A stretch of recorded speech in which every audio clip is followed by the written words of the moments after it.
I know Martin Lopez from the VA Mortgage Bootcamp, martinlopez.com, and iServe Residential Lending. Got a couple titles right there. Hey, with all the stuff that's going on, I just decided to get together with a couple really good friends of mine, and every week, and just chat up the whole real estate industry, what's happening from different people's point of view. So we're going to talk about escrow, we're going to talk about title, all appraisals, all that stuff. But I think the thing that everybody, there's like two things that everybody wants to know. First off, what are the interest rates, and how much is my house worth? How much can I buy a house for? Those are the kinds of questions that most people have. And when you're buying a house, the process can be a little intimidating. You got to find a house, you got to negotiate a house, you got to apply for a loan unless you're paying cash. You got to deal with opening and closing escrow. And all this can be a lengthy process and even a challenging process, especially now. And it's never been necessarily easy to buy or sell a house, but even more so, during COVID, during this pandemic we're going through. So it's a little bit more challenging. So what I want to do is bring on a couple friends. I have one right now, Stephen Wener. So I'm going to bring him on, and we're just going to chat up the whole real estate industry. What's up, brother? How you doing? Dude, I'm doing good. Drinking my smoothie, so I feel healthy. That's awesome. I just got my workouts and took a shower, so I'm kind of burning up, man. So right. Yeah. But it's kind of the whole thing with this pandemic, I've noticed that, for me personally, I've been way more effective. Have you found that about yourself? No, and then yes. No, in the beginning of all of this, I think I was like so many people where this seemed like a holiday. I'll do whatever. And then after a couple of weeks of that, with no end in sight, it was just like, wait a minute, I'm totally off all of my routines. I'm not being productive. My mindset has shifted because I'm like all of a sudden going into fear and uncertainty. And instead of thinking, just like anything, this too shall pass, I finally have to come around. And when I did, I started an accountability coaching group where I'm coaching people so that I could step up, and then helping people build routines. Just we're on a call from 8:30 to 9 every morning to start our day. And I think I'm being more effective now than I ever have been in like my 26 years of real estate, only because I stepped up as a captain. Wow. Great title. Yeah. Yeah. Wow. And so this group, so you kind of said a little bit about the group. Tell me a little bit more about that, if you don't mind. Every morning at 8:30, we jump on and we're just building blocks into our schedule. What do you have a schedule, first of all? So yeah, most people don't, right? Let's start with the basics. Yeah. They don't have a schedule. They don't have a foundation. And one of my coaches that I had in the past, he said, if we don't have a foundation, then no matter what we build on top of it, it'll crumble. So we need a foundation. Within that foundation, what are our activities? What are we time blocking? And are we respecting that time block? And then within that time block, we could say, prospecting, follow-up, emails, appointments. But the big thing is, and the point I was making on my coaching call this morning with the people that I'm leading is, look, we're working on an activity right now. What are you going to do when that activity runs out? How many spokes in the wheel do you have? And so whatever we want to do, whether it's work with wealth managers, attorneys, CPAs, follow up with past clients, whatever it is, what are the who, what, when, where, why, and then the how behind it? Because what a lot of us do is we say we want to do something, great, but then we have no idea how to execute. So you can look at your schedule and go, oh, today I'm supposed to be calling attorneys. What are you going to say to them? How are you going to reach out? What value are you bringing? Yeah. So just in like the simplest repetitive patterns, these guys and girls are gaining unbelievable traction from, I got one commercial realtor who's now working on a 6-figure deal. Wow. All because he took action that we talked about. Yes. I had one agent yesterday go on a new buyer consult. One other agent, 2 buyer consults and a listing appointment. Another one, he's got somebody who is selling their house in Vegas and relocating here, and they saw his videos that he put out because we talked about that. Everybody has had significant wins this week, literally because we're talking about the basics and what goes around the basics. That's awesome. Is it open? Is it only for realtors, or is it open to anybody and like different types of salespeople? Anybody, because it's all the same. Like what does anybody in service do, right? We're the ones who have to reach out. We Yeah. can't rely on anybody. I don't care if you're an insurance, I don't care if you're a wealth manager, a mortgage lender, a real estate broker, a You sell CPA. roofing, you could be a contractor, all that stuff. Yeah. Yep. Yeah, I agree with that. I think one of the things in our business is that people will, like, I'll get a call from somebody and they'll say, hey, you know, I have a friend that's going to give you a call. And what I often try to say is what I say almost every time is, hey, would you mind giving me the number so I could call the person? Looks like Thomas is sneaking in now. How you doing? I have one further to that. Hey, Thomas. Hey, Thomas, how you doing, man? Hey. Yeah, so you know, I was having some technical difficulties here. You sent me a link on the phone, and I'm trying to do it on my computer, and I kept typing in the wrong letters, and here I am, though. We all made it. Yeah. Sorry about that. I'm not. You know, I just get so much email. I'll tell you, I get so much email. I try to text people. I find it to be more effective. We're talking about, Stephen and I are talking about being more effective. Have you found yourself to be more effective during this, you know, this last 45 days or so? I think so. I've, you know, what I've done is I've kept a schedule. Since the beginning? Since the very beginning. Yep. Okay. You know, something my wife said she was really surprised about, but like on day one, you know, I went into my home office and went, well, okay, first thing I'm going to have to do is clean my home office. So, because, you know, I didn't even have a space to work at in front of my desk. It had so much, you know, stuff on it, you know, and once I got that done, you know, I'm at my desk every morning at 8 o'clock. I'm doing my prospecting in the morning. I've got some coaching calls. Right now I have coaching calls on Tuesday, Thursday, and Friday, and I'm actually going into another productivity program that starts on Tuesday. I've divided up my database. In the last 30 days, we've contacted 16% of our database, which, you know, that's a significant amount. It's, you know, we've got about 4,000 in our database. We've gone from, we've got around 800 now on a monthly drip. And part of my prospecting has been agents in the markets most likely to do referral business to or from. That's cool. So it sounds like you have had, you know, these, I know what we've talked, and when you showed me those shifts, I was like blown away. I think the point that to me, we're here, the point right now is, Thomas, you've been in the business for how long?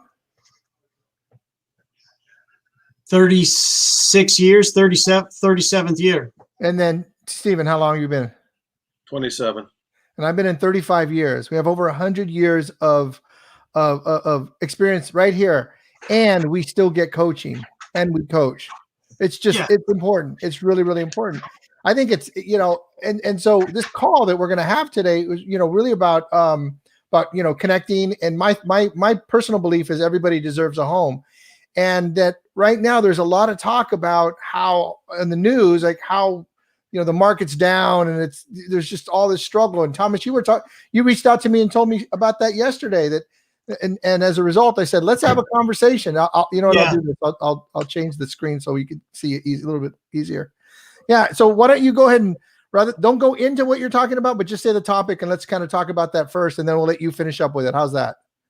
So what did you hear yesterday that kind of like had you have to get on Facebook and say something? What did you hear on the news? Well, it was actually on Wednesday night's news. Okay.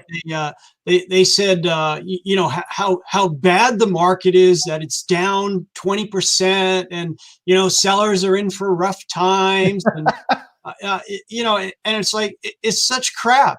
Yeah. You know, I likened it. You know, I don't care which side of the coronavirus thing you're on, but, you know, everyone's going to take the facts and, you know, use them to, you know, however they see fit. Yeah. To get people to, you know, buy ads, to be able to watch their TV shows. Stephen, what have you heard? Have you heard that kind of stuff? I've heard more just from people wondering, not necessarily the media. And one of the things I've been doing, and today I'm going to be doing my post, is once a week, I go into the MLS and I do the weekly numbers for what's been going on. So it's Yeah, real, Thomas does that too. Yeah. right? Like what new listings, pending inventory, expireds, price changes, solds, just so people can see the activity. Because the unfortunate part about listening to the news is they're dealing with lagging indicators and they don't know what's going on. And they might also be pooling what's going on in different parts of the country, where in San Diego, for the most part, we've been extremely insulated. Not necessarily the high end. The high end is suffering more so than anything here.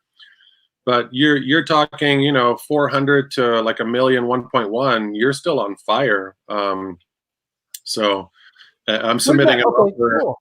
Have you seen that same thing, Thomas?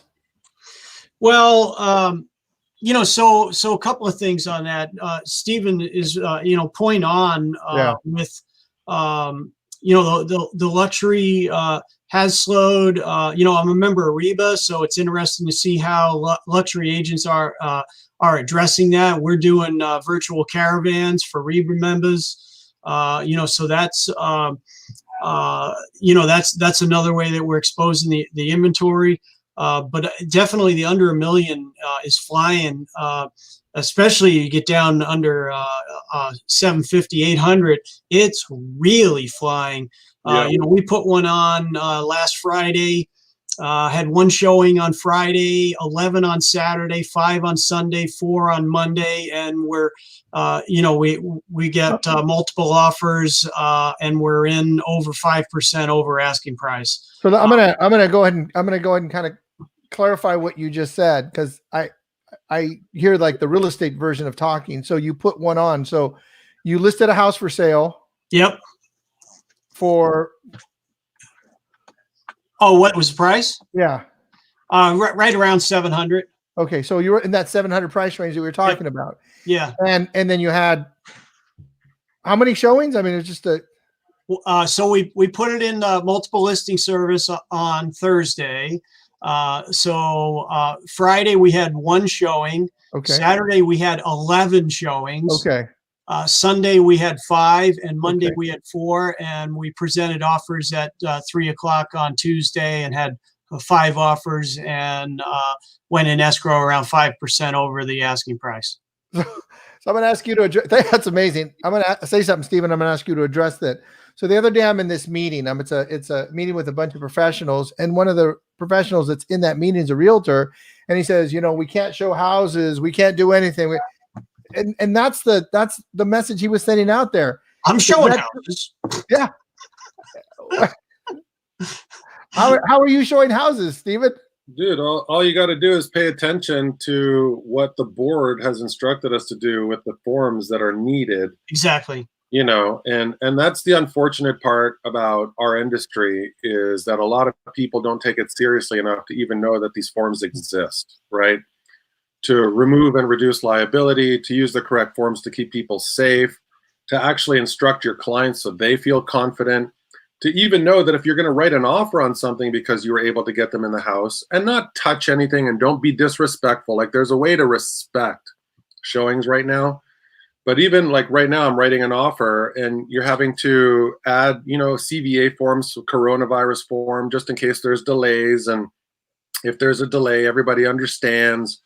And there's just so many agents, unfortunately, that, and I don't mean to disrespect brokers out there and things of that nature, but the truth is there are people that are professionals in this business, and then there are people that can cause liability in this business. Yeah. And there's a lot of people that can cause liability in this business because they don't even know the proper procedures and protocol in order to do what's necessary. Yeah. So absolutely still showing. 2 days ago when I was showing one of your friends a property, I had 2 listing appointments and 2 buyers appointments, and we closed on Ellen's property that day. I didn't stop from 6:30 in the morning. I didn't get home till 8:30 at night, and this is during a pandemic.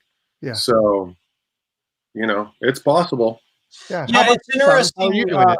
It's interesting, Stephen, what you said about brokers not understanding. So, I just got a counteroffer back this morning, and we had a lot of the usual things in a counteroffer. They were going to select their services and those kind of things. But one of the things they did, and I talked to my buyers about this, was they countered out the coronavirus addendum.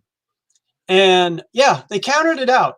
And, and I said to my clients, essentially what they're asking you to do is that regardless of what happens, like an appraiser can't get in, or your inspector or whatever, they're asking you to waive that you don't have these protections that you would have if they had agreed to this. Interesting. And so, I had to tell my clients, I said, you know what, I think if this is going to be an indicator of how this listing broker is going to work with us, I think we just need to go somewhere else. Yeah. And think about that. Like, how on earth would you, as a representative, as a professional representative to your purchaser, even look at the way the listing side could be representing their seller? Yep. Like, in all seriousness, maybe something happens to the seller where they can't perform. Exactly. Yeah. Right. Yeah. They're not even like flipping it back on themselves of thinking about the liability that they could be causing because they didn't have the right protocols in place, which has come down from our legal department based on, what we pay for to be, licensed in California. Yep. So there are so many people that don't get it, and they think that, oh, this is an advantage. Like, we're going to take out your termite clause. Like, I don't care what you find, you're going to pay for termite. This is not the same thing. This is not an addendum that you release from the agreement. Exactly. I think what you guys are demonstrating, and to me, you guys always demonstrate that all the time, is that you guys actually read the contracts. You guys actually look at the contracts. I can't tell you how many transactions I've been, literally hundreds of transactions, where the client comes to me and goes, can you read me this thing? Do you know what we're talking about? And the real estate agent, it's not even part of the deal. It's like I'm the one running the whole thing. It's just, and it's not bad. Well, it is bad because you got to take care of your clients. You got to take care of your clients, and you guys do. Yeah, absolutely. Well, and you're constantly learning. And the thing at the beginning is you're constantly getting coaching to learn how to be more effective, more efficient. You guys are also coaching people constantly too, to keep building your skills. And I think that's terrific. When I teach at the real estate boards and I ask the newer agents in there who's read the contract, and everybody's face glazes over. And they don't even know that the way the contract reads is and joint escrow instructions. Like, it's actually the roadmap for escrow. Yeah. And they don't even know that document is literally the script that runs A to Z for the life of the transaction.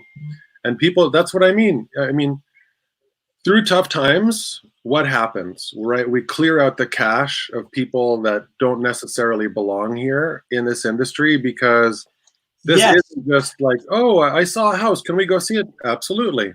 But now it's everything that goes into that whole process. And that's where so many people fall short. And we're in San Diego, we're hundreds of thousands of dollars, if not seven-figure transactions, right? Oh, yeah. And people don't respect, like, even the consumer doesn't even really contextualize the fact that I'm in $1 million they just think of it as like, oh, I'm buying a house. I'm just buying a house. Yeah. There's hundreds of thousands or millions of dollars on the line. Yeah. And they don't even put that into context. They think, oh, I'm just buying a house. Who's representing you in this massive thing? Yeah. So, yeah. Yeah. I remember one time, Stephen, you had a client, you said that the agent said, well, I hope this is going to work out or something. It's a text I memorialized because I'm like, how's the lending coming along? And she's like, I pray it works out. I'm like, is that prayer or did you check? So yeah, we got it. So that's like saying if if you propose to someone, well, sure, why not? If it doesn't work out, we can always get divorced. Yeah, that's right. I got nothing else better to do that Saturday. So what are some of the other challenges that you guys see that you guys have had to work through? Are those kind of like the big ones? I mean, I'll just share. I think it's just all the misinformation that's out there for the consumers, right? In truth, a lot of people are just reading media and they don't know what they're consuming in as far as how to put it together. Mm-hmm. I think the one truth, and I don't know if you'll all agree with me, but right now we're still early on in everything that's happening, right? There's been some financial challenges, people getting laid off, things happening. I think in my personal belief, if this continues for months and months, then our real estate will suffer, but it won't just be real estate. It'll be the economy as a whole that will suffer because a lot of things will happen. if things do start opening back up in May, restaurants, theaters, people start to respect everything, I think we'll come out of this fairly unscathed. And I think we'll start to see more inventory start to loosen up as well, because I think some sellers have potentially pulled back. And there was a term that I heard about 10 days ago that I loved, and I use it all the time. It's, if necessity is greater than fear, you're going to find a way to do what you need to do. And there's still people. Say that again. That was great. What? If necessity? If necessity is greater than fear, you're going to find a way to do what you need to do. For people that are just kind of on the sidelines, unless there's a real urgency, hey, I have to move out of my apartment. My landlord gave notice. If I already sold my other house, I have to move. If somebody passed away, if I'm divorcing, if I'm getting a job relocation, like bigger things, people are still doing what they need to do. Yep. And I think Thomas can also agree, our inventory has been so low for so long that no matter what, there's still an appetite, right? There's still an appetite. My only worry or wonder or concern is if we're months and months, into this and nothing really changes, then it won't just be real estate. This is going to be everything. Yeah. That's great. Well, I really appreciate to answer that question from my standpoint, one of the more interesting things has actually been on the showings. So, so if you're following everything exactly, you're sending a coronavirus showing form. The abbreviated name for it is the PED form. Everyone that's going into the property is signing that. So once you've got that, so now you've got an appointment to go to the property. And what's really been interesting is what happens at some of the properties versus others.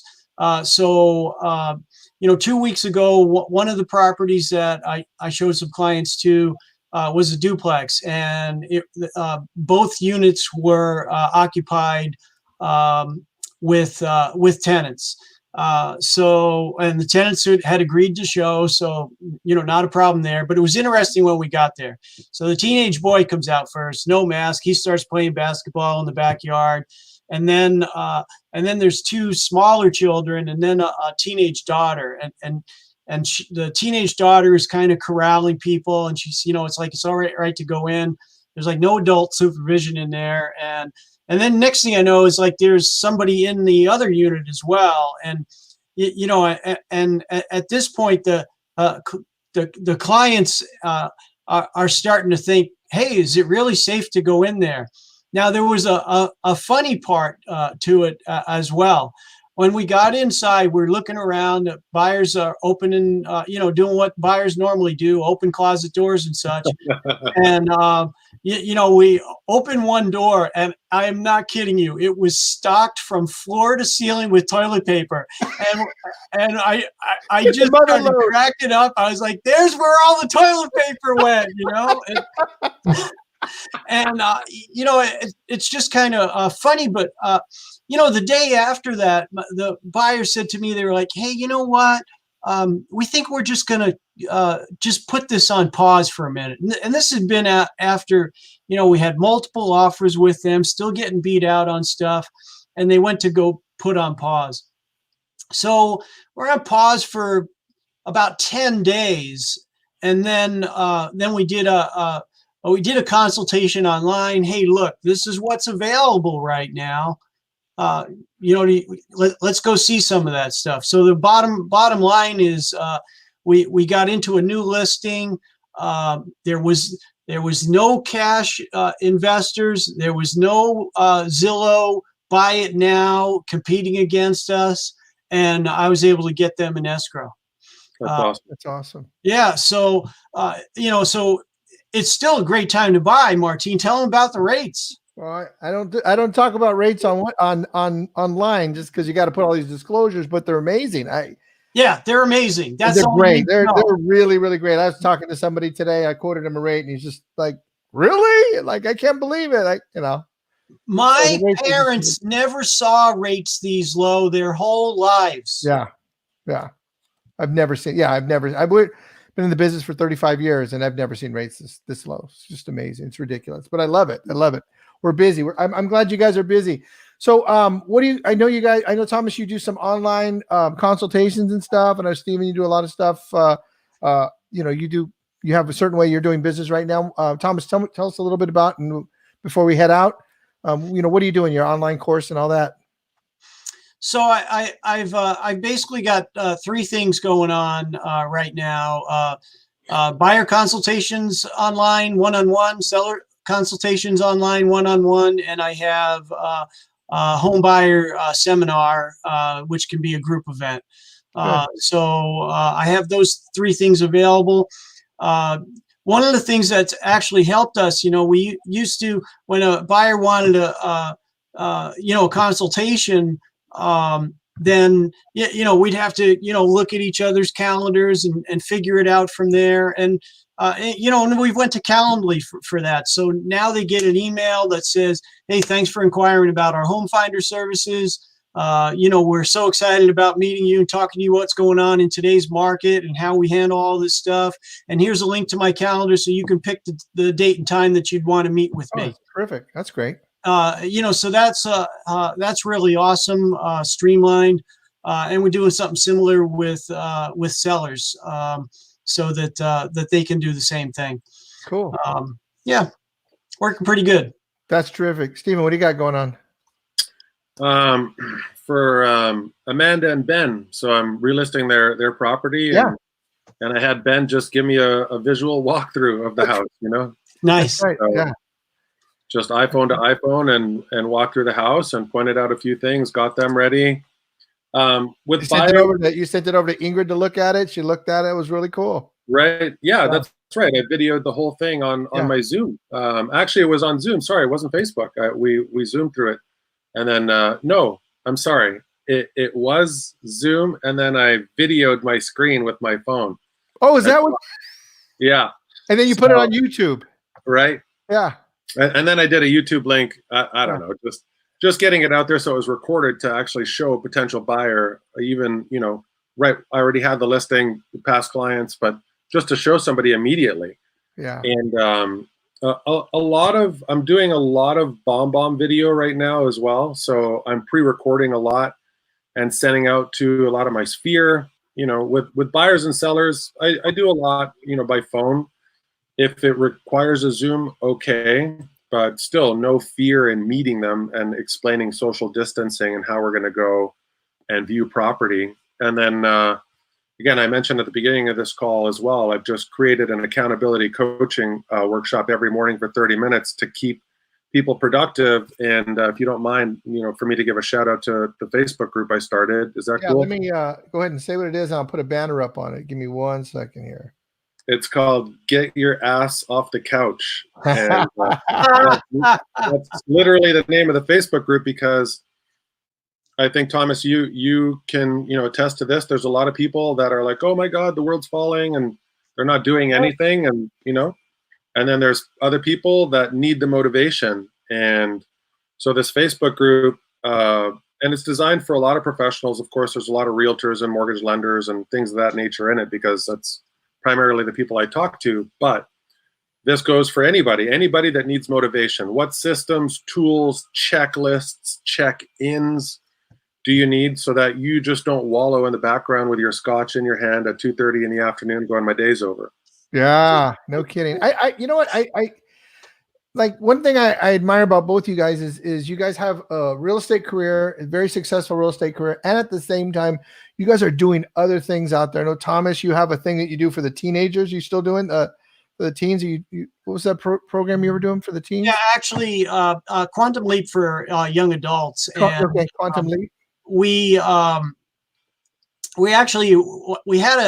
an event scheduled for tomorrow in Mission Valley, which we canceled.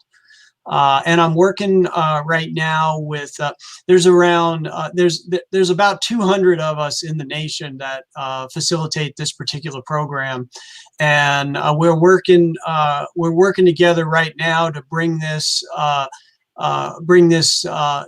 an online program.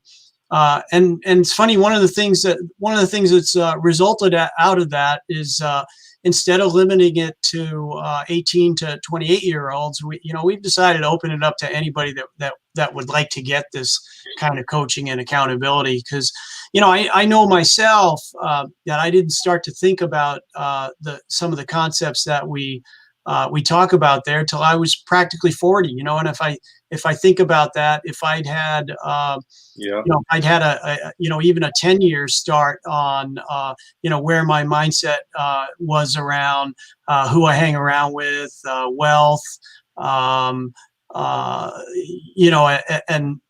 creating creating prosperity in your life. If I had a 10-year head start on that, where would I be right now? So. Yeah. That's one of the things that we're thinking about. So we've decided to open that up, but we just haven't quite figured out all the ins and outs of it yet. Cool. And how can people get a hold of you for Quantum Leap? You know what? I think the best thing right now for everything, since I have the link down for the registration. So probably the best thing right now is to send me an email, thomas.baker@kw.com. And I can answer questions about any of that stuff. So type that in here. Hopefully I spelled Quantum Leap right. That's what, let me see. Let me get that into there. So Quantum Leap. Okay, cool. That's cool, guys. I really appreciate you guys hanging out, and just keep doing what you guys are doing. And I appreciate all the support you guys give me, and just keep doing it. Thanks a lot, guys. Later. Take care, guys. Thank you.